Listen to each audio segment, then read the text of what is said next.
Welcome back, everyone, to the Falkenblick Skills Center, where we build confidence with skills and we build skills with training. Listen to the following radio exchange. It may sound a little exaggerated, but misunderstandings like these occur every day in aviation, emergency services, and military communications. Ghost 2-1, Falcon 4-4, over. Falcon Go for Ghost. Ghost, confirm route from checkpoint G through P, B, D, T, Z, C, ending at V, over. Falcon 4-4, that's the negative, not T, D, D, T. I say again, from G to P, then B, D, T, Z, C, V, over. Ghost, Falcon copies from G to P, B, D, T, C, Z, V, over. Negative Falcon, Z, C, not C, Z. Ghost 2-1, Falcon 4-4, over. Go ahead, Falcon 4-4. Ghost, target location BP 59559 15595. Read back, over. Falcon 4-4, Ghost 2-1 copies PB 59595 15559, over. Negative, Ghost, I say again.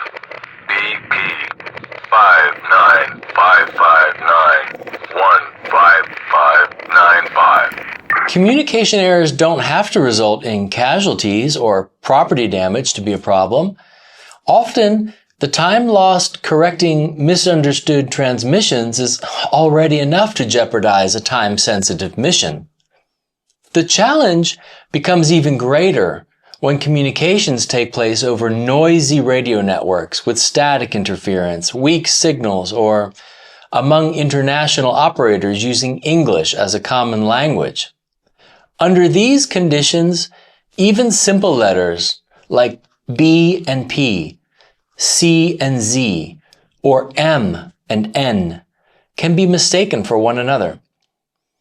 The need to reduce these misunderstandings first emerged with the birth of long-distance telecommunications in the late 1800s and became even more urgent with the rapid growth of radio communications in the early 1900s.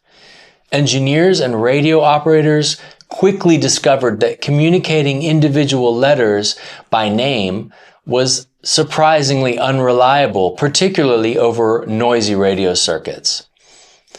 To solve this problem, standardized spelling alphabets were developed. But it wasn't until World War II when Allied forces from many different nations suddenly found themselves trying to communicate over the same radio networks that the need for a single international standard became undeniable.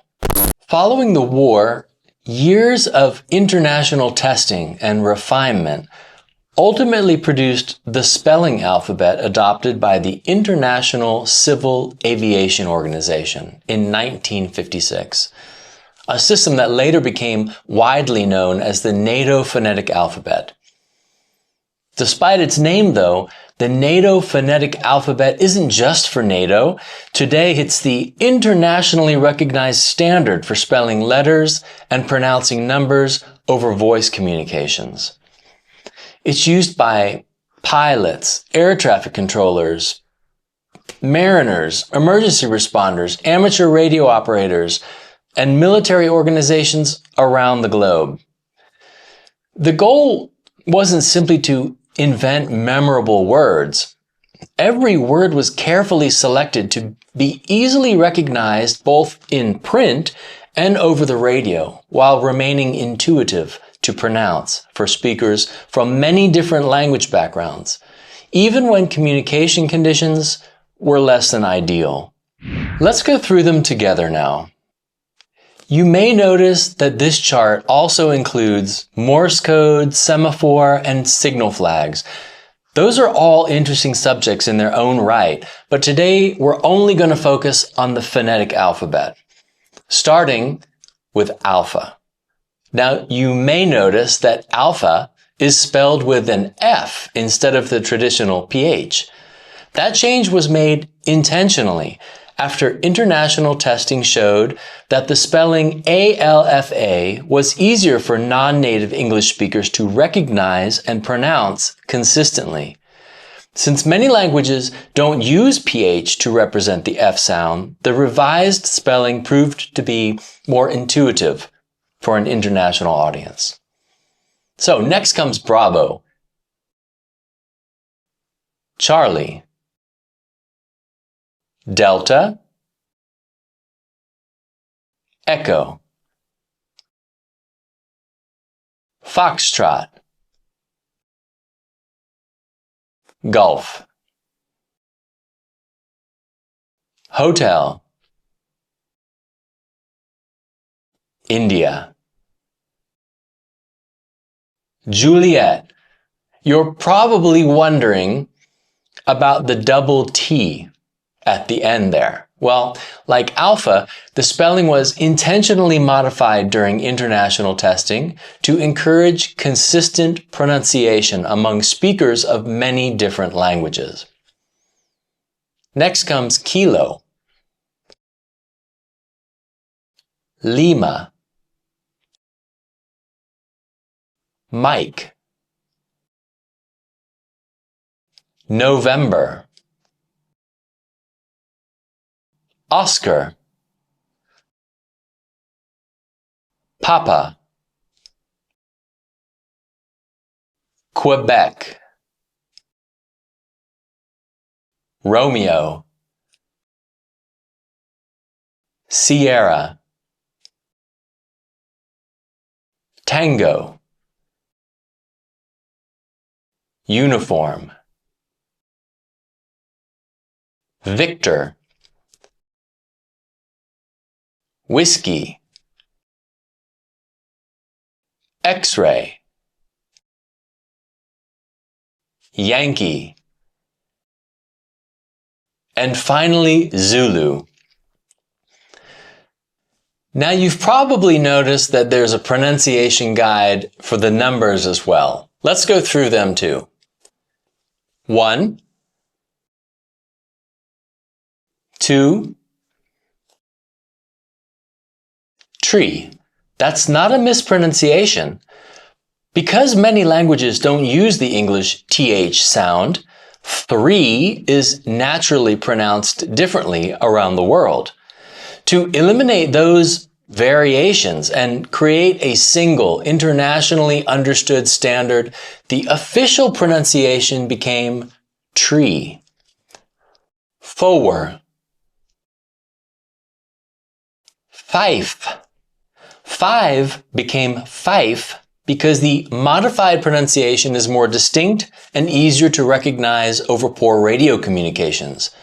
As with the rest of the system, the goal was clarity, not ordinary English pronunciation. Next comes 6, 7, 8, niner. 9 became niner to eliminate confusion with the German word nein, meaning no. The added syllable makes the intended meaning immediately clear over voice communications. And the last is 0. One final interesting fact. Although numbers are normally transmitted 1 digit at a time, clock positions are an exception. When giving a direction using the clock system, the numbers 10, 11, and 12 are spoken as complete numbers. For example, Ghost 01, SAM launch, 10 o'clock low. And that's the NATO Phonetic Alphabet, guys. Let's listen to how the transmissions we heard at the beginning sound when employing this method of communication. Ghost 2-1, Falcon 4-4, over. Falcon go for Ghost. Ghost, confirm route from checkpoint Golf through Papa, Bravo, Delta, Tango.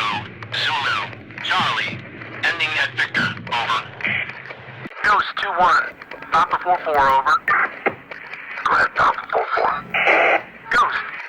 Target location. Bravo, Papa.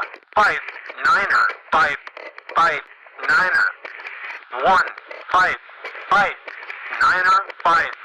Read back, over. Those changes in pronunciation go a long way in helping to make verbal transmissions more understandable and timely.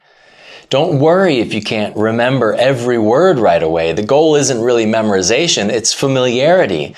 And that only comes with practice. So over the next few days, challenge yourself to use the phonetic alphabet whenever you spell a name, an email address, transmit a license plate or a serial number to somebody.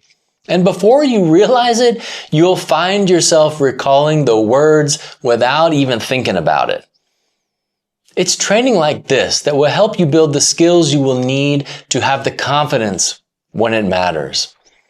If you enjoy this kind of training and you'd like to help support the Falkenblick Skills Center, please consider giving this video a like and subscribing to the channel. Those two simple things really do support the effort that goes into producing lessons like this, and they help others discover the channel as well. If you'd like to learn more about how the NATO Phonetic Alphabet came to be, I've included a link in the description to the NATO official history page. You can also find a pretty cool interactive quiz where you can test yourself after you've finished this lesson. As always, thanks for watching, and I'll see you in the next one.